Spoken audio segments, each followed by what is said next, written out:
última vez bem forte. No lugar de sua vergonha, te darei dupla honra. Aleluia. Amém. Em lugar da tua vergonha, te darei dupla honra. Quem toma posse dessa palavra? Amém? Quantos querem a honra de Deus na sua vida? Amém. E digo mais, quantos querem a dupla honra de Deus na sua vida? Mas a canção e a palavra que está em Isaías 61, que depois nós iremos ler, fala que em lugar da sua vergonha, te darei dupla honra. É um processo de ser tratado a vergonha. Eu vou fazer uma outra pergunta aqui. Quantos aqui têm vergonha? Alguma vergonha? Aí é um pouco mais tímido, que a gente não entende o que é vergonha. A gente tem mais cultural, é mais compreensível falar da honra. Mas existe a vergonha. E no lugar da vergonha te darei dupla honra. Todos nós temos vergonha. Para começar, das nossas vestes. Nós temos que nos cobrir a nossa nudez simbolicamente, fisicamente. E existe uma nudez também emocional. Porque lá no Éden não existia vestes, mas por causa do pecado, por causa do comer o fruto, né, afastou-se de Deus e teve que se cobrir. E sempre quando a gente tememos a Deus, como vários homens e mulheres de Deus, é porque quando nós nos aproximamos de Deus, a nossa vergonha ela é exposta. Então o que é essa vergonha? Que em lugar de sua vergonha te darei dupla honra. A vergonha, para começar, do que nós acabei de falar, é o pecado que está oculto, está ali, e a vergonha ela é preservada, ela é coberta, e realmente a gente fica até tímido de falar porque a gente não entende vergonha. E o pecado que está oculto, que precisa ser confessado, que a gente tem que colocar para fora, confessar para Deus, né? E a palavra fala, confessar os pecados uns aos outros para ser descurados. A gente precisa da igreja, do próximo, pessoas que são sábias, que têm autoridade para poder trazer esse crescimento em nossas vidas. O que mais são vergonha? As histórias da nossa vida que nos feriu e que hoje deixam mágoas, ressentimentos no nosso coração, dores, ansiedade, angústia, como foi pregado domingo pela Clarice. A gente precisa de perdoar, perdão. O nosso passado tem que estar limpo para a gente não carregar essas vergonhas, todas essas questões aí. E é possível que na nossa cartela, é possível que tenha muito do que eu falei aqui, né? As nossas vergonhas. Por detrás de cada pedido pode ter uma angústia, pode ter uma ansiedade, um medo, alguma coisa oculta, né? Que a gente não vence. E eu quero falar uma coisa para vocês: não ande só, não ande só, porque Deus, em lugar da nossa vergonha, Ele quer trazer dupla honra. A honra de Deus, ela está intimamente ligada a uma vergonha. Há um processo de cura, de cura, de restauração, de confissão, de trazer luz às nossas trevas, de passar a limpo. É aí que Deus quer tocar.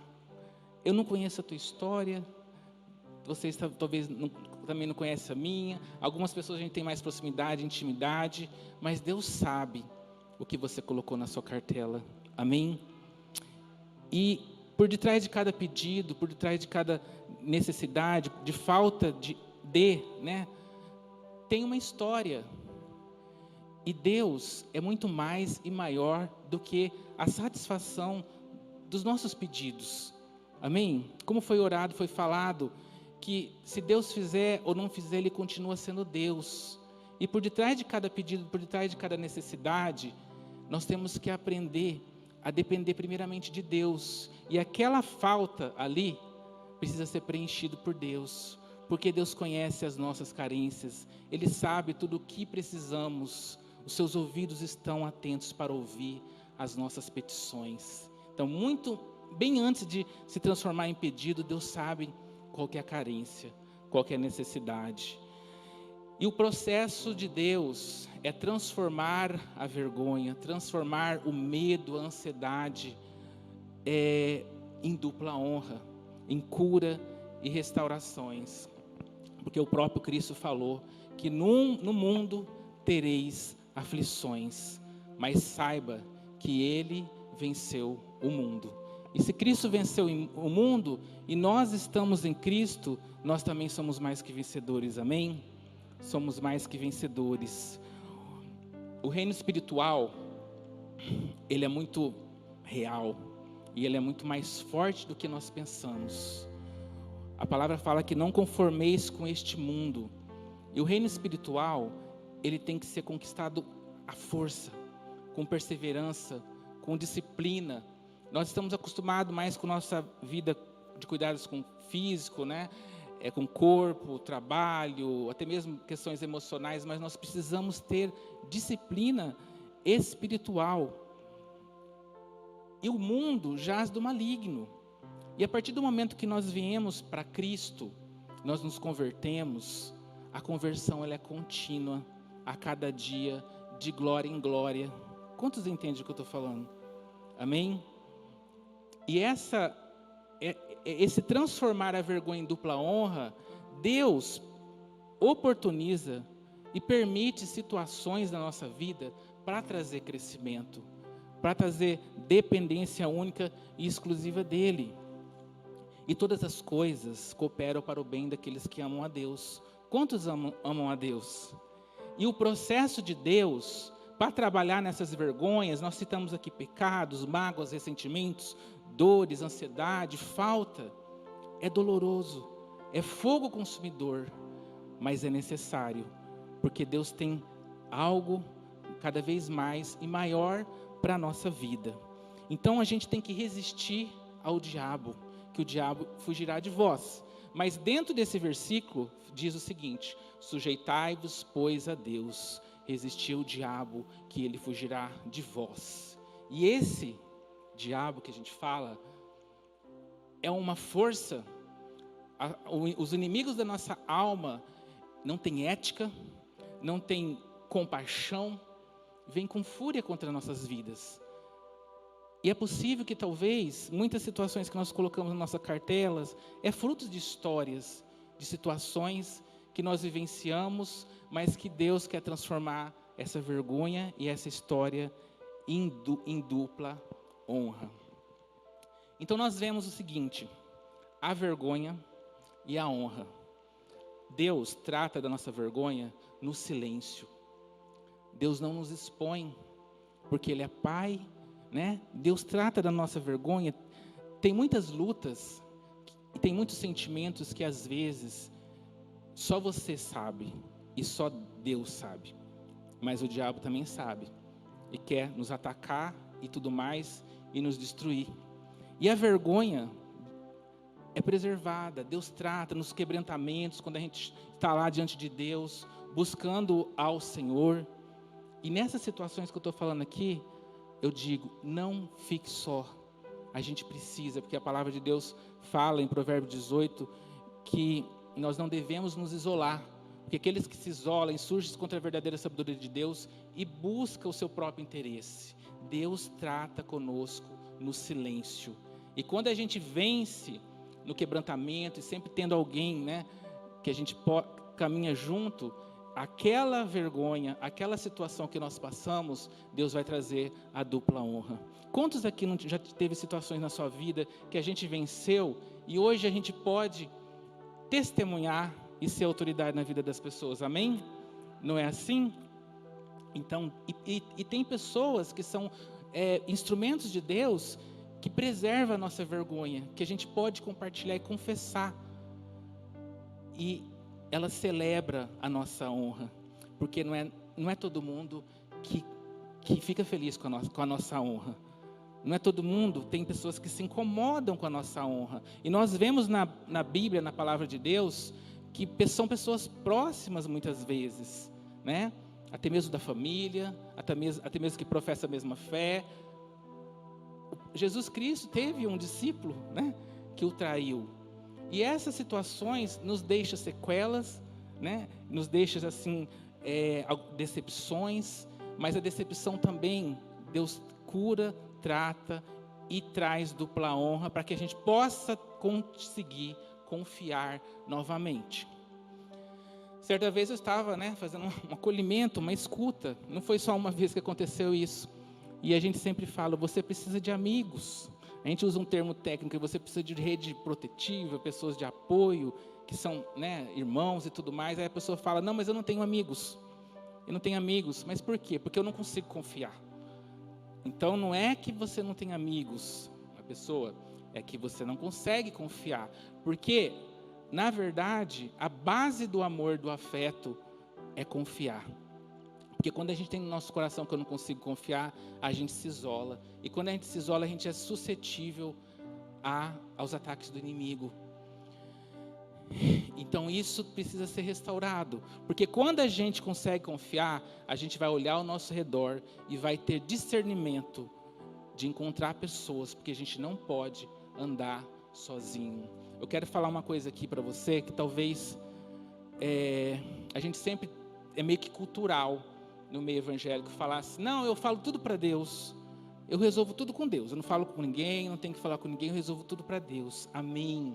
A gente tem que falar tudo para Deus, porque a oração, além dela ter um valor espiritual, ela é terapêutica também, não é assim? Às vezes não aconteceu com você, comigo já aconteceu muito, a gente começa meio que se esquivar um pouco da oração, eu preciso orar, porque às vezes a gente sabe que vai doer. Já aconteceu isso com vocês? Às vezes você quer orar por uma coisa ou outra, meio irracional, aí Deus toca lá na sua ferida. Mas a palavra de Deus fala também, que eu acabei de dizer, confessar os pecados uns aos outros, orar uns pelos outros para ser curados. Nós temos que confessar a Deus, mas nós temos que ter, é algo divino. A própria ciência fala, mas eu estou falando do espiritual e a gente precisa falar. É libertador, olhos nos olhos, e ter pessoas com autoridade, que trata a nossa vergonha no silêncio, não nos expondo, para que nós possamos ter a dupla honra. Agora, o inimigo das nossas almas, o reino das trevas, ou as pessoas que são filhos das trevas, que se deixam levar para o inimigo, é o contrário, que é expor as nossas vergonhas e abafar a nossa honra, destruir a nossa honra. Não é assim? A pessoa pessoas, o inimigo quer expor, igual aconteceu lá, porque Jesus falou, quem não tem pecado, atira a primeira pedra. E quando não tem algo para acusar, cria uma narrativa mentirosa para difamar e para caluniar. É assim o reino do mal. E quando é a honra, quer destruir, quer derrubar, o que aconteceu com Daniel, que nós estamos na campanha de Daniel. Olha só a diferença da honra de Deus. E tratando nossas vergonhas no silêncio e a dupla honra de Deus. O reino do mal é totalmente contrário, que é expor nossas vergonhas e destruir a nossa honra. Nós somos passageiros aqui na terra, somos como um vento, e um dia nós iremos prestar contas para Deus. Esse tempo que nós passamos aqui ecoa na eternidade, amém? Tudo que nós passamos aqui, a nossa colheita é os tesouros lá nos céus. Então nada mais e melhor do que viver esse processo de Deus, que é o processo de entrega cada vez mais a Deus. Hoje em dia, em tantas situações tempestuosas que a gente vê no mundo, ter comida à mesa para nós e os nossos filhos já é motivo de honra, sim ou não? Ter paz já é motivo de honra. Como diz, né, está escrito na palavra do salmista, não anseio grandes coisas, nem almejo maravilhas, como criança com sua mãe, eu vou descansar, eu vou viver do maná. Isso não é honra? Ou como dizia também o Salomão, tudo é vaidade, tudo é vaidade.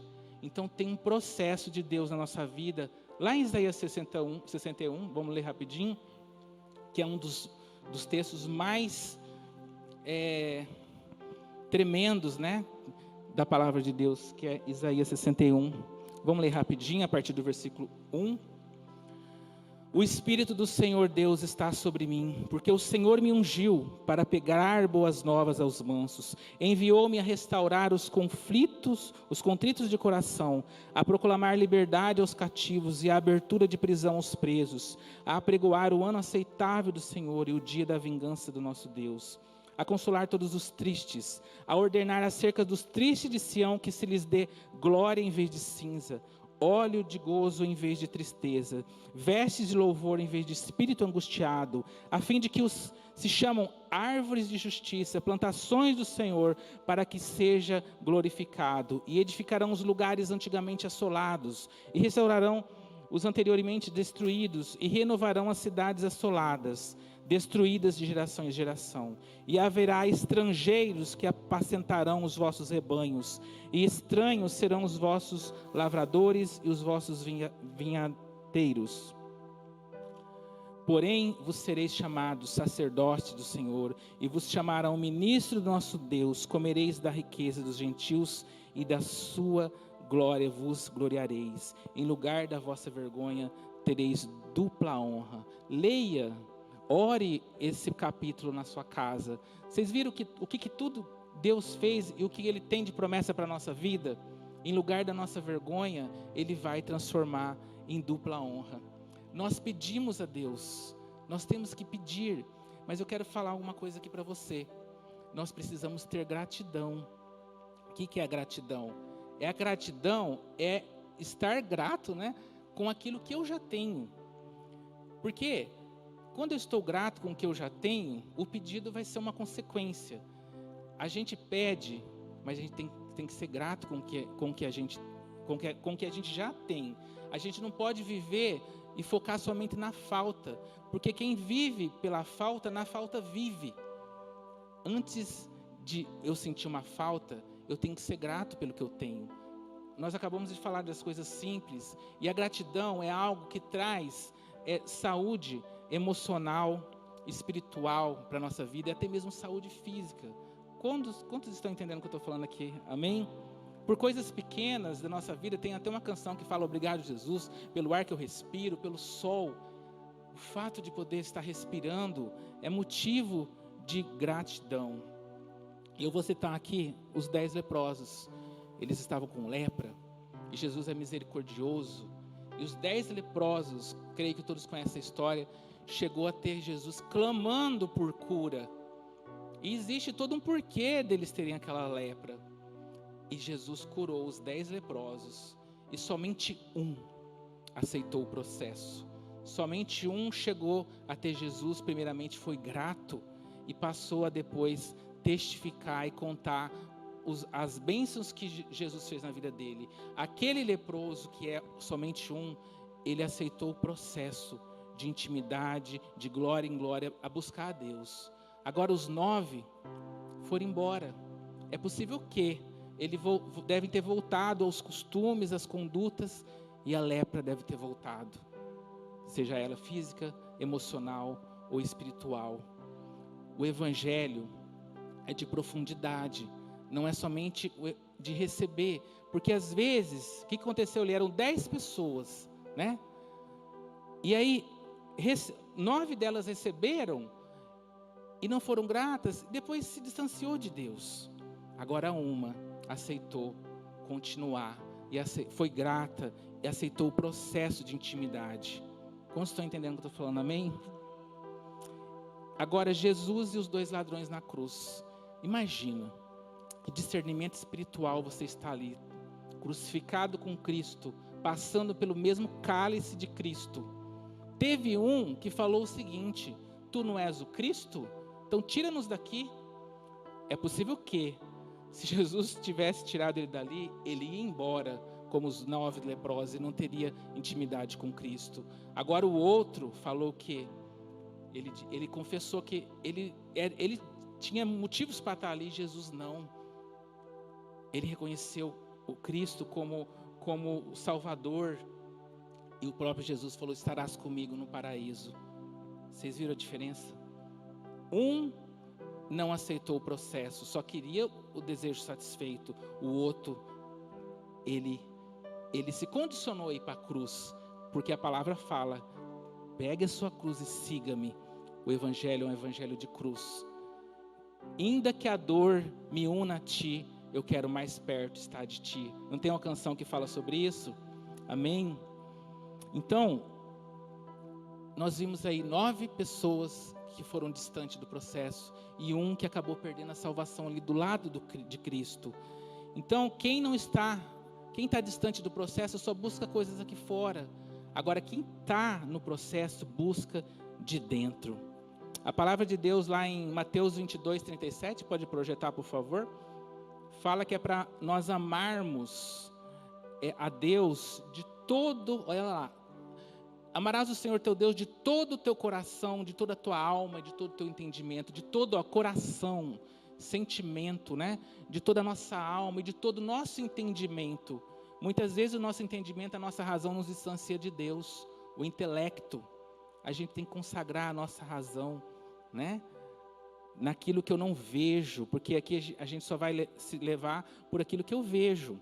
Lucas 9, 23 fala sobre isso que nós estamos dizendo aqui, o que é o evangelho.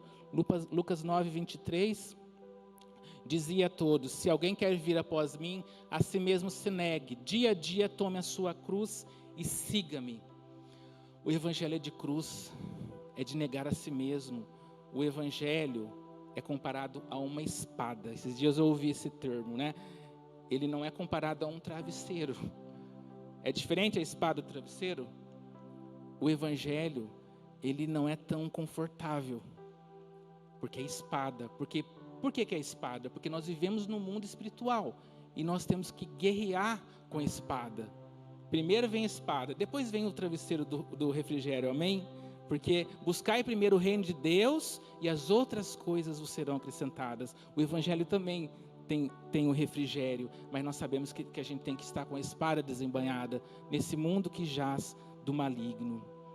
Jó passou por um processo, nós sabemos disso. Perdeu tudo, perdeu filhos, estava ali leproso, envergonhado, uma pessoa tão rica, tão com respaldo, né? E aí, a mulher de Jó pegou e falou, né? Falou uma palavra de amargura para ele, tipo uma palavra de rebelião mesmo contra Jó, para ele amaldiçoar o seu Deus e morrer. E a gente vê claramente ali que Jó estava no processo, mas a mulher dele não. Estava em amargura. E é possível que pode haver situações de estarmos no processo e a pessoa que está do nosso lado, como foi a mulher de Jó, amargura, ressentimentos dentro dela, e ela não entendeu o processo. Porque para ela entender o processo, Deus teria que mexer ali naquilo que dói, nas raízes de amarguras. E muitas vezes quando a gente está com, que é uma vergonha, a gente acaba na hora da raiva, da fúria, lançando palavras, descontando essa ira que está dentro da gente, a dor. A gente fica bem quando a pessoa fala, só que a gente cria um ambiente afetivo, tóxico e de legalismo para o inimigo das nossas almas, dentro da nossa própria casa. Então a gente tem que ver e rever a nossa fala. E eu quero falar uma coisa para você. Se dentro da sua casa você está dentro do processo, e talvez você tenha convivido com pessoas que não estão no processo, mas estão como a mulher de Jó, eu quero dizer, continue no processo. Continue no processo, porque você está sendo um sustento espiritual na sua casa, porque esse é o evangelho. Lute pela tua família, lute pelo seu relacionamento. Agora, vamos fazer uma reflexão. Como que estão as nossas palavras? Como que são as nossas palavras dentro da nossa casa, no nosso próximo? Está intimamente ligado se eu estou ou não no processo. Amém? E já preste a conclusão, vamos falar de Daniel. Daniel era um homem, assim como Jó, respeitado, que não se corrompia, que era honrado a Deus. E o próprio rei estava inclinando seus olhos para Daniel, e Daniel estava prestes a ser honrado. Estava prestes a ser exaltado. E existia ali um controle, até político, né? Os corruptos queriam fazer um decreto para eliminar Daniel. Então, tinham o quê? Principados e potestades. Havia algo espiritual ali, querendo impedir de Daniel a ser honrado, a governar. E resumindo a história, todos sabem que ele foi lançado na cova dos leões. E quando a gente vê alguém numa situação de sofrimento, como foi de Daniel, um homem íntegro, lançado na cova dos leões, existem 5 situações, sentimentos que podem aflorar dentro da gente. Imagina ali, todo aquele reino, aquela cidade, aquela multidão, sabia que Daniel foi lançado na cova dos leões. Aí tem o indiferente, que é aquela pessoa que só busca o seu próprio interesse. Para ela, tanto faz, não tem aquela capacidade de se colocar no lugar do outro. Eu só vou me aprofundar um pouco mais em um. O indiferente é como aqueles, eu só quero o meu desejo satisfeito, não quero compromisso com nada, não tem compromisso nem com ele mesmo. Existe o acusador, que é aquele que fala que quer mais que Daniel seja comido, quer mais que aconteça a destruição, porque a quem acusa confessa. Como que está o estado emocional dessa pessoa que é o acusador? Existe aquele que até conhece Deus, mas é um incrédulo. É aquele que Deus não vai livrar Daniel da cova dos leões. Daniel vai ser comido com os leões. Ele não acredita, ele gera uma fé, uma incredulidade com relação a Daniel. Agora existe aquele que é crente fiel, aquele que ora, intercede para que a boca do leão seja fechada. E a noite passou. Mesmo que se Daniel no outro dia tivesse sido comido pelos leões, o crente fiel ele vai adorar a Deus e vai falar que foi feita a vontade de Deus, porque ele é crente fiel. Aí eu quero explicar algo para você antes de eu falar do quinto. Toda vez que a gente vê uma situação, a gente se compadece ou não, né, dependendo se for o indiferente, e a gente se projeta na situação. O que é se projetar? É como se a gente estivesse no lugar de Daniel, no lugar da situação de sofrimento. Aí ali, a gente sente a mesma coisa, o mesmo sentimento, se eu estivesse na situação. E se eu estou sendo indiferente, se eu estou sendo acusador, se eu estou sendo incrédulo, ou se eu estou sendo crente com relação à situação de Daniel, está intimamente ligado à forma como eu conduzo as circunstâncias da minha vida. Vocês estão entendendo, minha gente? Agora existe um quinto, que ele passa despercebido e que ele é muito perigoso. E que para a gente é muito comum. É quando a gente fala, por que Deus fez isso? Por que Deus permitiu Daniel estar passando por isso? Mas Deus não está no controle de tudo, de todas as coisas? Esse é um sentimento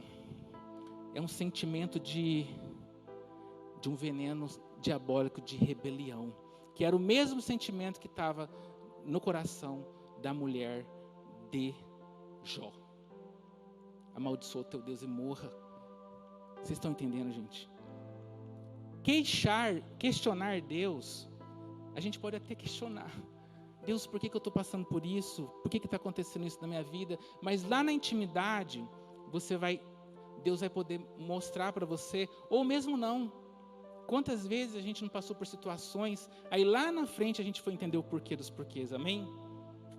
Que essa noite a gente possa ter temor e não permitir mais sair dos nossos lábios. Por que Deus está fazendo isso? Por quê? Porque não é Deus que está fazendo. Cada um tem um processo necessário na tua vida. Amém, amém, gente? Daniel passou pela cova dos leões e depois o diabo, né, a boca dos leões foram fechadas e ele teve a dupla honra. A equipe de louvor já pode vir. Ele teve dupla honra na vida dele. Daniel passou pela cova dos leões e ele, vou fazer algo simbólico aqui. Se o rei estava inclinando o coração para colocar Daniel como prefeito de Ilha Solteira, um exemplo. Quando ele saiu da cova dos leões, ele passou a reinar mais, talvez reinar sobre a região de Araçatuba, ou sobre o estado de São Paulo. Ele saiu com dupla honra, E ele passou por esse processo. Ele saiu com dupla honra, com autoridade política, autoridade social, autoridade emocional e autoridade espiritual. Em lugar da sua vergonha, te darei dupla honra. E Deus quer trazer dupla honra para a minha vida, para a sua vida, para os nossos corações e para nossos pedidos que estão na nossa cartela. Amém?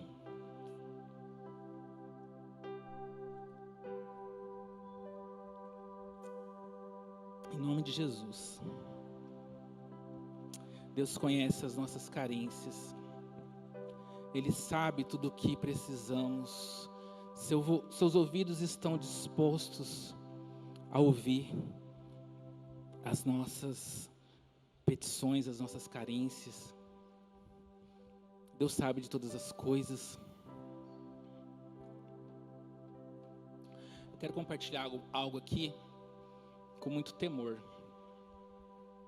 Mas um processo, ele pode ser individual, ele pode ser família, ele pode ser coletivo, ele pode até ser uma nação. Deus pode fazer algo numa nação para trazer um processo para aquela nação. Amém? E esses dias esses últimos 5 meses, rapidamente, eu passei por nós passamos, tivemos luto familiar. No espaço de 4 meses, nós perdemos 4 parentes, além do meu sogro. 2 parentes pro lado da minha sogra, 2 parentes pro lado do meu sogro, além do meu sogro. E, além de estarmos em luto, houve, não vou entrar em detalhes, uma orquestração de levante contra a minha vida profissional e tudo mais. E Deus fechou a boca de todos os leões. E a gente, conforme eu falei, nós não podemos ficar só. Nós precisamos de pessoas para compartilhar as nossas dores. E teve um amigo muito especial, que eu conheço desde a minha adolescência, que é uma pessoa muito querida, e que eu compartilhei com ele. E uma mensagem que a gente trocou, a hora que eu falei, ele respondeu: não, cara, que barra, Deus está no controle. E eu falei: mas é só isso? E ele: mas você não tem mais nada para falar para mim? Aí eu pensei, não, ele deve estar na correria do trabalho dele, e eu também. E depois eu comecei a trabalhar lá também, ficava na minha cabeça: Deus está no controle, Deus está no controle. E depois Deus me visitou. Aí eu passei para ele: olha, Deus fechou as bocas dos leões, deu tudo certo. E depois de um tempo, esse meu amigo começou a passar por uma cova dos leões. E é o Giovanni. E quando eu soube, foi uma pancada no meu peito. E eu queria falar para ele, mas não queria tocar no assunto. E eu queria assim, compartilhar com ele a mensagem. Eu não tinha como falado sobre a experiência que eu tive com Deus. Aí eu mandei uma mensagem para ele. E eu vou falar aqui para vocês o que eu escrevi, que depois eu li. Eu falei: não fui eu que escrevi isso, Deus ministrou meu coração através dessa palavra. Eu quero que ministre para você também. Amém? Paz, meu amigo e irmão. Aquele dia eu estava muito angustiado e revoltado pelas injustiças. A pessoa que veio a mim em compartilhar foi você. Há um tempo que precisava retornar, mas sabe, a correria. Hoje senti em parar e lhe enviar essas palavras. Você foi objetivo e firme. Talvez não era o que eu queria, mas era o que eu precisava ouvir. Deus está no controle. E realmente, à noite, ele já começou este processo. Reli nossas mensagens, debulhei-me em lágrimas a sós na presença de Deus. Deus está no controle. Aquele processo, todos os processos que passamos e passaremos, são passos que o Pai nos permite trilhar, mesmo não entendendo. Cada dia, cada passo, cada conquista ou perda, medo ou coragem, Deus permite para não só aproximarmos, como nos tornarmos nele e a imagem e semelhança dele. Tome posse dessa palavra. Tudo passa, menos sua palavra e fidelidade. Ele está no controle, é a nossa segurança e também a nossa, da família, esposa, filhos, amigos, ministério, trabalho. Ainda que seja a dor que nos une a ele, nossa comida é estar e fazer a vontade dele. São verdadeiros arrebatamentos que nosso Deus nos leva e eleva a ele. Obrigado por tudo, que você possa continuar sendo essa bênção e canal de fluir de Deus, gerando vida e legado nos corações das pessoas. Profetizo que em cada processo que você trilhar, você encontre dentro de você o link ao coração do Pai. Conte comigo, Deus está no controle. Tudo que você está passando, eu profetizo que seja um link ao seu coração. Eu quero que você se levante e eu vou falar uma coisa aqui para vocês do meu coração. Existem processos coletivos.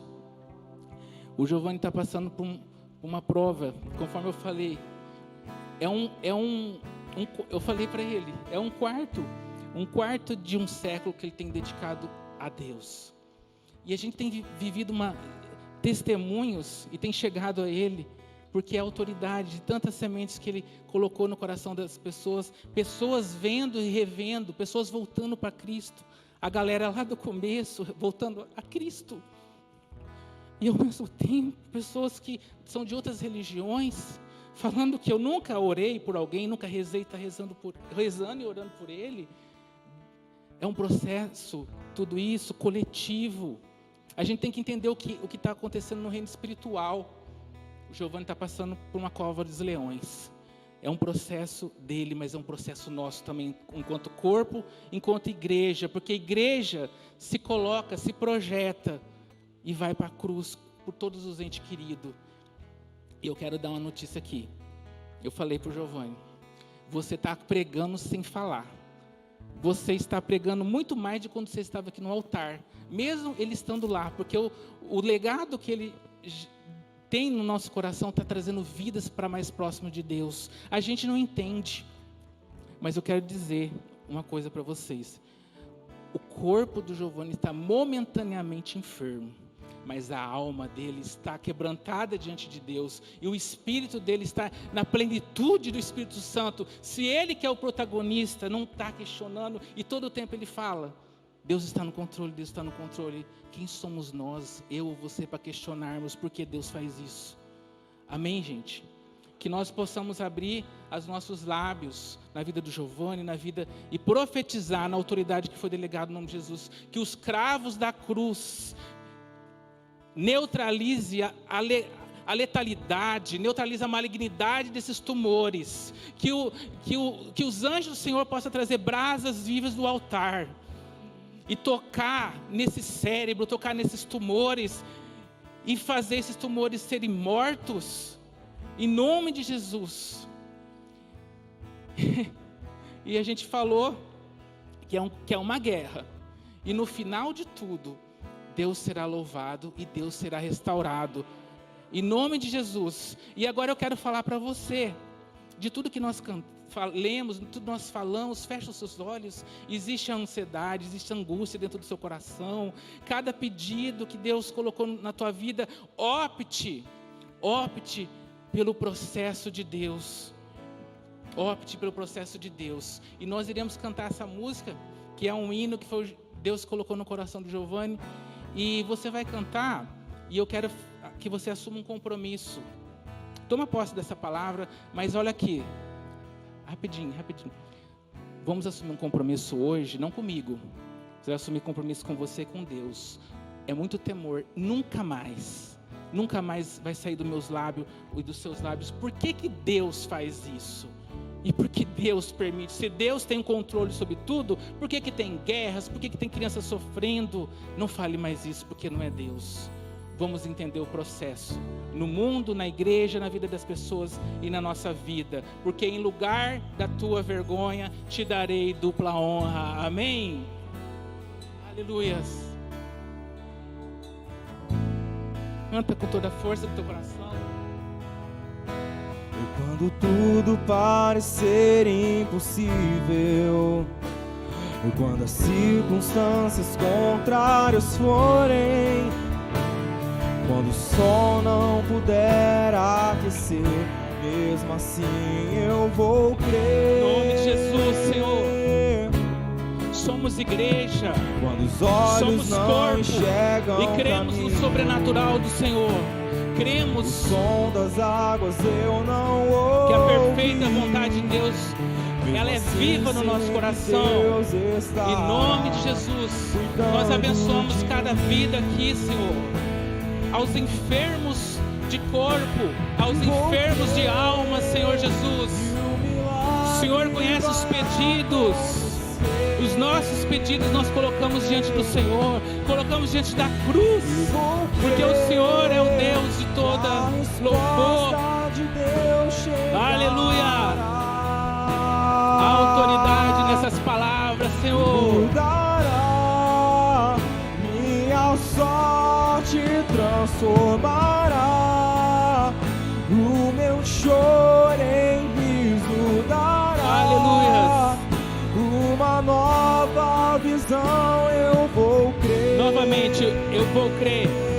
Só as nossas vozes agora cantando. Eu vou crer. Levante suas mãos. E o milagre Cante vai com a sua alma, com o seu espírito, porque o Deus, Ele está no controle de tudo.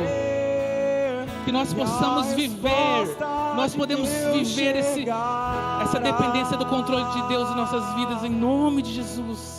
Mudará, minha sorte transformará, o meu choro em riso.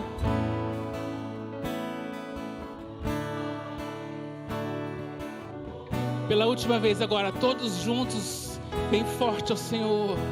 E vou crer. Aleluia. E o milagre vai acontecer. Aleluia, Jesus. E vou crer. E a resposta de Deus chegará.